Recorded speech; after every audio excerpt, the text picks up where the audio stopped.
Bavaria's SR line was introduced to much fanfare and acclaim back in 2020 in the form of the SR41, and that was a seriously good boat. So good, in fact, that it won one of our own MBY Motorboat Awards. It's very easy to see why. It used elevated hull sides for increased internal volume. It had a really charming aft-facing dining station above the swim platform. It had a deep, safe cockpit. It had sleeping for 4 to 6 people. It had really good views through wraparound screens, and it looked superb. To my eye, better than any motor yacht that's ever emerged from the Bavaria yard. Now, they took all of those brilliant cruising credentials and transferred it onto a smaller platform in the form of the SR36. But can they really repeat that same trick with a boat as compact as the SR33? Well, we've come to northern Germany to find the answer to that, but before we get on board and take a look at the finer details, well, the weather's closing in quite a big way, so we're going to get us straight out on the water and have a little play.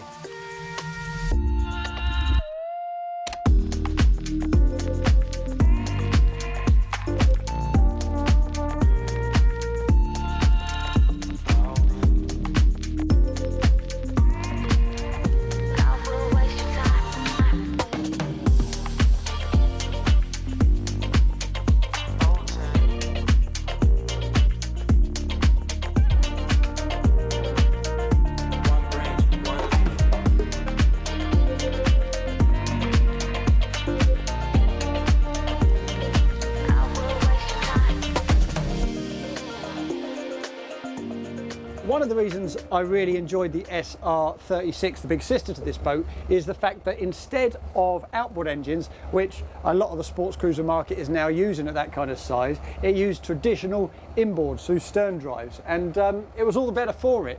The weight was exactly where you'd want it, and though it wasn't the quickest boat in the world, it handled beautifully.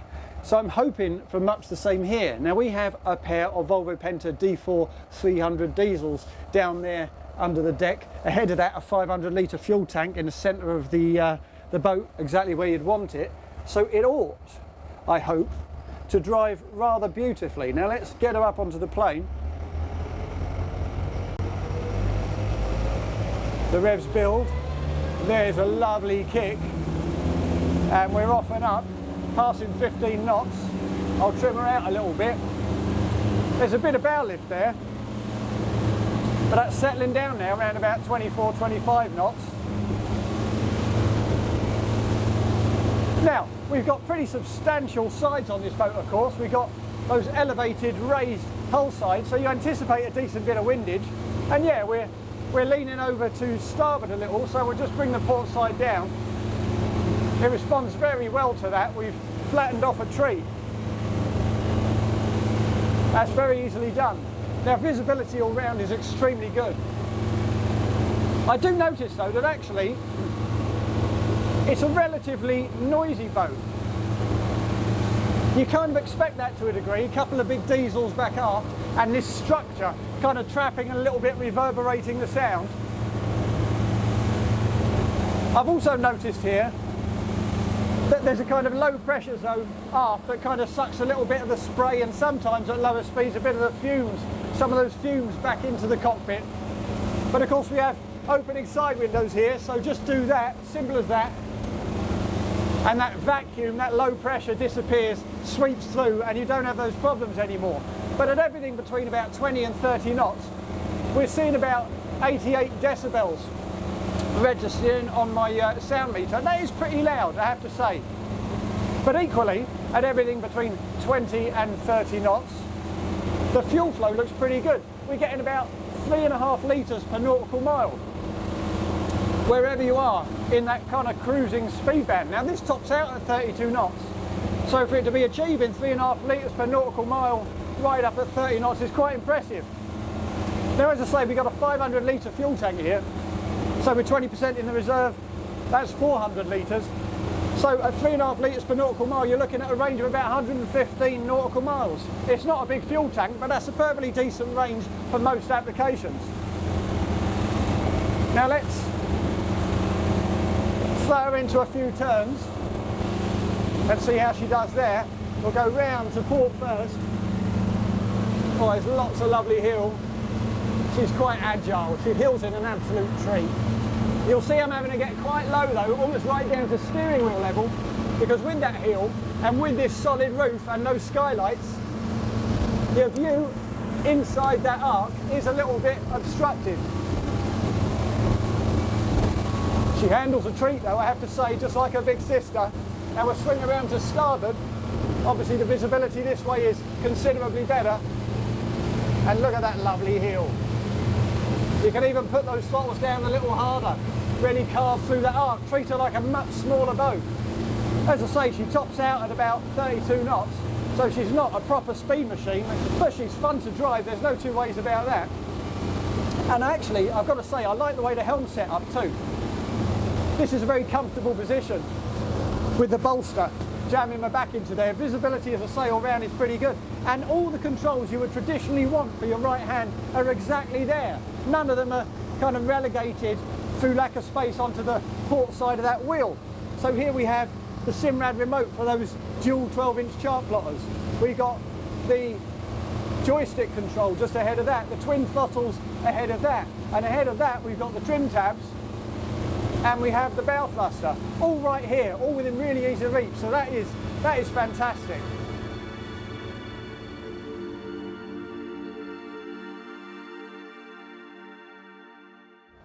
The ergonomics are pretty good elsewhere at this dash as well. We've got the rocker switches here. We've got a little charger for your phone, a wireless charger just here. We've also got a waterproof USB charging point just here. We've got some handy foot braces, both for the bolster position and here a fold down foot brace for when you perch yourself low and relax a little bit. In fact, the only thing I don't particularly like at this helm is this little panel here. Now, I like to feel rocker switches. I like to feel physical switches separated one from the other. I don't like a kind of flat panel of switches all kind of merging together like this. So that wouldn't be my cup of tea, and if there's an option, I'd certainly take it.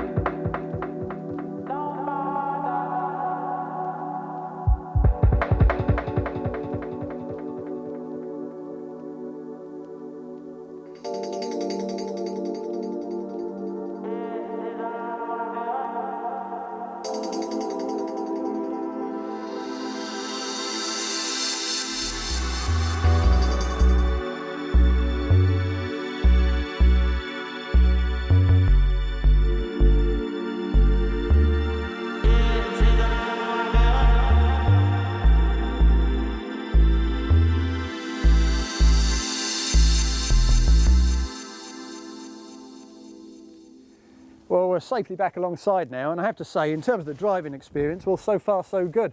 It's every bit as enjoyable as the SR33, but of course one of those critical elements of the SR line has been the back end, and I'm delighted to say that in spite of being shorter and narrower than its big sister, they've managed to design this into this platform.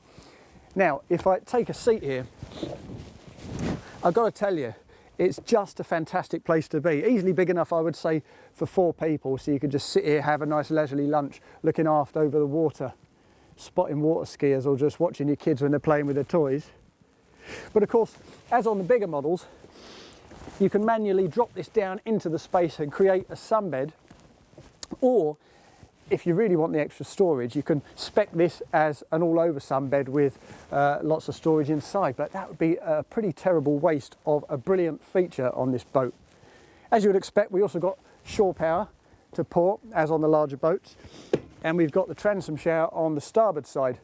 But one of the clever ways in which they've kind of mitigated that shorter length is in terms of this backrest. If we swing it over, well, that means that you only have space for 2 people on that aft dining station, but that then opens up this aft bench. So you've got a proper kind of C-shaped dining area undercover in the cockpit, and that's a good size. That's easily good enough, I would say, for 6 people to sit in comfort there. Opposite this cockpit dining station, we have the wet bar. It's nicely angled to keep the companionway open. It's also got some really very nice natural teak on top. That's a handy work surface.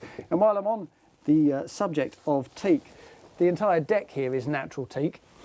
You can also use S-Tech if you want something a little bit easier to maintain. But either way, once you open up the lid, we've got a couple of gas burners here. You can, of course, have electric. And we've got a good size sink with a lid that actually has a home. So that's a nice touch. And it protects the upholstery at that helm seat on the starboard side. We also have a fridge under here. Now this is an optional fridge. If you don't spec that, then you just get a storage space, but you do get a fridge as standard down below. So it's not particularly necessary unless you really want one. But if I fold this all back down, what I really want to talk about in this cockpit are the options, because it really ramps up the versatility of this boat. Now one of those options involves the roof. What you see here is optional. This is a button-operated sunroof, solid piece of fiberglass. But you can have, and I think it's a better option, in the standard package, a concertina bit of fabric that goes all the way back to this point here. And that enables you to properly drench this entire cockpit in natural light, which is particularly handy because we have a port sunbed elevated up there on the port side of the helm. Now the other really critical option in here involves the back end, these canvases. Now you can have a sunshade that comes out from this fiberglass edge, the trailing edge of this roof, so it goes over the aft dining station. Or you can have a camping cover which shuts the entire cockpit off right back to the back end of that aft dining station, so that you can use your diesel heating, you can use your air conditioning and really enjoy a properly cocooned space. And that's the sort of thing that enables you to enjoy it in the winter too. You can come down, you can cordon it all off, you can sit in the marina and you can have a nice climate controlled cup of coffee on this aft table in comfort. Now on the SR33, access to the engine bay is through quite a compact and unassuming little hatch in the cockpit sole. Now that's secured open, not with a good sturdy ram, but with a little elasticated bungee with plastic terminations, and that fell to pieces pretty swiftly on the SR36, so I'd like to see a better solution than that. But access down in is okay, and once you're down here, space is pretty decent too. Now, as I say, we've got a pair of D4 300s in here. You can also have, if you favour diesels, a pair of Mercruiser 270s. And if you want petrols, you can also get a pair of Mercruiser 6.2 litre petrols.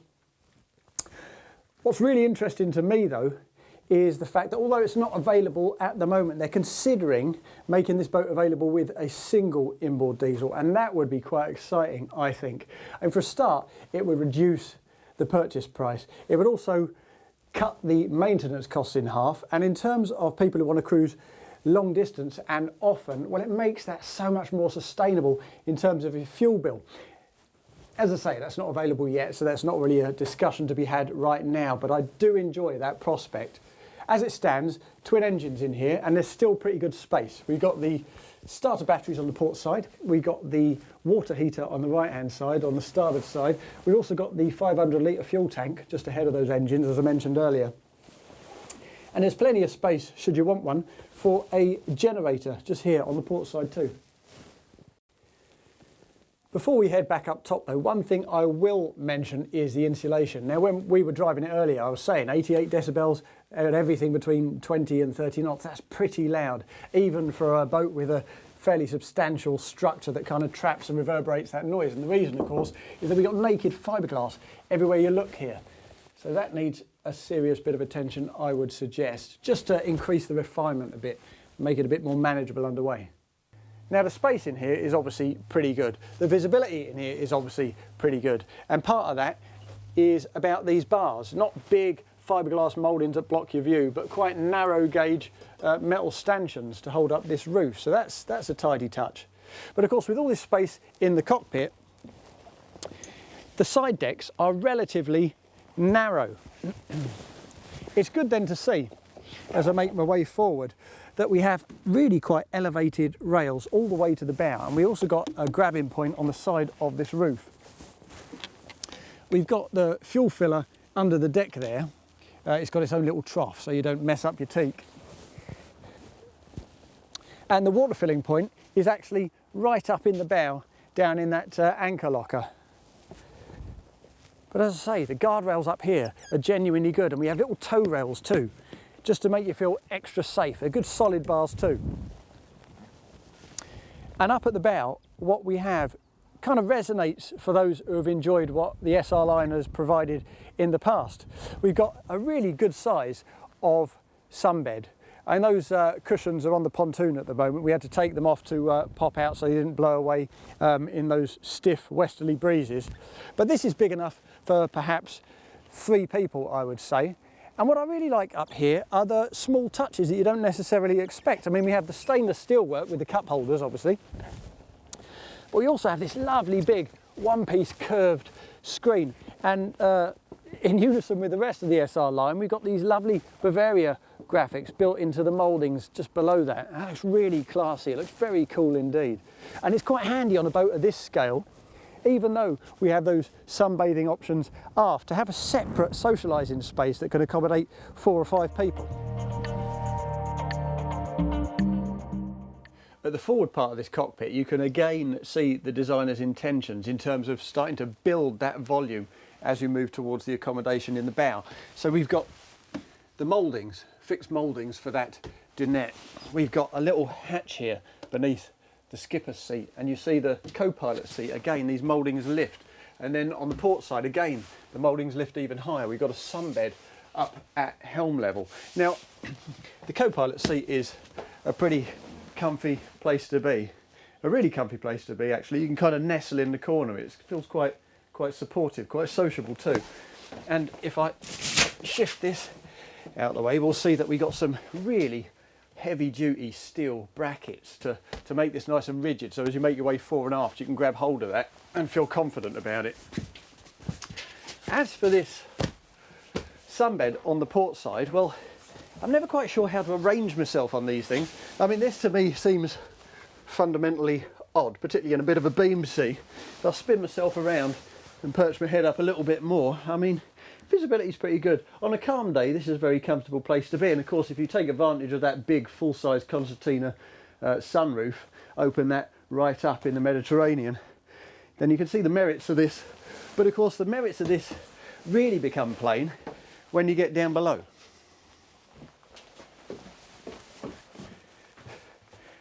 Now, the first thing you notice down here is the absence of bulkheads, and that's a pretty clever device, because when we come down, you get the full benefit of those long hull windows, of those elevated hull sides. It's open plan right from this kind of central lounge all the way through to the V-berth. So we'll climb up onto that V-berth and have a little look at the dimensions of that. I'll just kick my shoes off. This is, after all, a new boat. Now, the proportions here are tremendous. I mean, it's obviously tapers towards the bow, but it has the feeling of a king-size bed. There's loads of space here. I'd like to see a mirror at the front end in the conventional fashion, just to bounce the light around a little more. But as you can see, headroom's really good, and the mattress, I think this is optional. It's quite a posh, thick, I think 15cm thick memory foam mattress. Is extremely comfortable.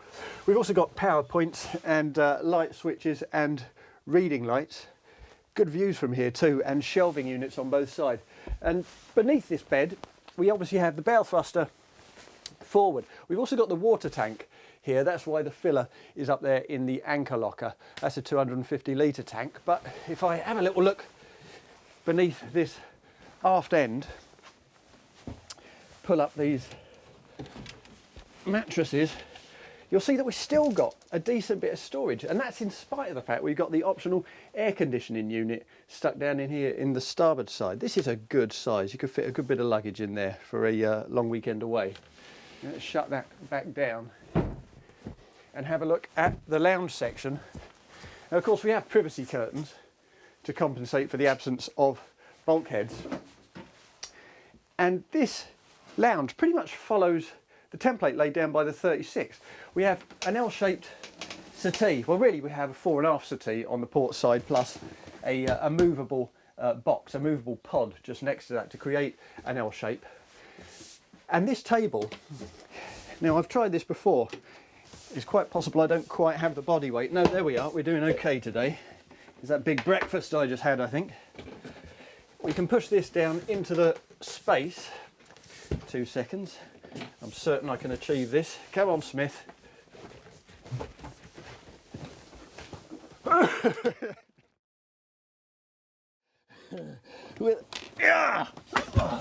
It's easy as that. So once you've done this, the idea here is that we put the infill in place. We don't actually have that on this boat, so we can't show you. And you can use this either as a little bed for kids, or more significantly, it gives you the chance to really put your feet up and lounge and face across to that starboard pantry. And I'll show you the reason for that right now. Now this starboard pantry is not really a wet bar. It's more kind of a breakfast bar, if anything. You have your sink with a little lift out lid, a stainless steel sink. And you kind of have to put that lid over here. There's nowhere specific to put it. That's a bit of a shame, because I looked at this little recess and we're about 2 mil away from a perfect little hole to slot that away. So hopefully they'll machine a little bit extra out of there and use that as a proper recess for the lid. And we also have our bin under there, and this is the fridge that you get as standard. The one up top is optional. We have additional storage on both sides, a bit more storage up the top here. What I really like, and the reason why this port lounge section works so well, is the fact that we, like on the 36 actually, have a drop down panel here. Now that's pre-rigged with access to your power and your aerial, so you can have a TV here, and because it blocks that window and sits in this shaded recess, it's absolutely the perfect place for a nice big flat screen television. So you can relax there on the lounge watching the TV. And if you don't spec it with the TV, then you can actually have a drop down kind of cutlery drawer or a spice rack. That's all there on the options list. So it's a really effective way to use this space. And we still, despite the presence of that pantry, the fact they've avoided using bulkheads and doors and wasting space with all of that, it means we get a proper separate heads and shower compartment. Now I say separate heads and shower compartment, obviously there's no room for the toilet to sit on its own next to the sink, so we have the sink unit here, high and low level storage and an opening porthole. The toilet then is of course in the shower cubicle. But it's nicely done, headroom is good. It feels pretty spacious. Despite the fact this is the smallest boat in the SR line, you're not constrained. You don't walk around this boat thinking, well, that's a bit of a pinch point, this is a bit of a compromise. It feels good. It feels very good indeed. And then if we make our way aft, past these steps, there's no storage beneath those steps incidentally, and get ourselves into the guest cabin that runs transverse beneath the cockpit sole. Well, again, you've got to say this is pretty impressive. Here is the sunbed directly above us, and this is why I'm able to stand up properly, get myself changed. Again, I don't feel at all constrained. Now on the 36, this chaise longue that we have here runs the entire length of the cabin fore and aft, so it's a good sort of 1.92 metres. You can really relax and lounge. You can't do that here because they've chosen quite sensibly, I think, to occupy this space aft with a little bit of hanging storage. I say a little bit of hanging storage, it's really genuinely quite spacious, that. There's additional storage on top plus another power point, and we also have a nice little storage box just here next to that. And that's all great, but what I really like is the scale of this bed. If I ease myself in here, now we have a couple of headrests for the sunbeds up on the foredeck, but this bed is even bigger than the one up in the bow. There is loads of space here, and although right enough the ceiling height is relatively low, there is a cutout here right above me, so one person at least can sit, read a book, and you've got an opening porthole out onto the cockpit there. It's a good spot, and from bed level, decent views of the seascape, so there's really down here nothing at all to dislike.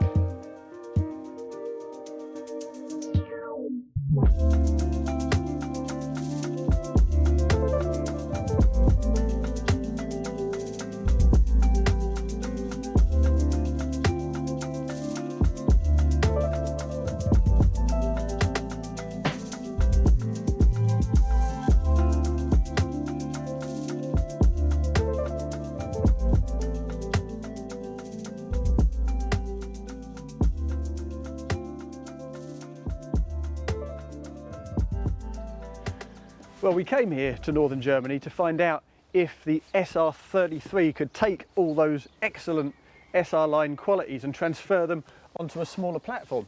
And I think it's safe to say that it can. I mean, look where I'm sitting, this lovely aft-facing dining station. This is a real highlight of the SR line, so I'm delighted they were able to include it on the smaller boat.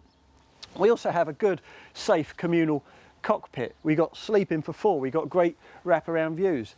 It's a brilliant boat to drive, and it's also a great boat to look at. It's very distinctively Bavaria, very distinctively SR line, in fact. It looks superb. But of course, it's not quite the magic trick in terms of its volume and spatial arrangement that you might imagine it is. Yes, it's called the SR33, but it's actually 37 foot 5 inches in length. Even without the swim platform, the whole length is 35 foot and 9 inches. So it's a pretty substantial boat. And it's not completely without its flaws. I mean, a lot of people won't appreciate the open plan arrangement down in the cabins. They want a bit more privacy. And those side decks, they are a bit tight. So then you look towards the SR36 and compare it to that. Well, the SR36 comes in at 280 plus VAT as a base package. This comes in at 248 plus VAT as a base package. So there's only actually about 12% in terms of price between them. So I suspect that a lot of people who look at this SR33 and think, well, I can afford that, might just investigate whether they can afford the extra and then push the envelope out to the SR36. So where I see this boat really achieving is if the Bavaria engineers can create a model that uses a single inboard diesel without damaging the driving experience, because it's a great boat to drive and you don't want that to change. But if they can get a single engine in here, reduce the purchase price, reduce the maintenance costs, reduce the running costs, well, that opens up the SR line to a whole new audience. And if they can achieve that, then I think that will make this new SR33 the best model in the fleet.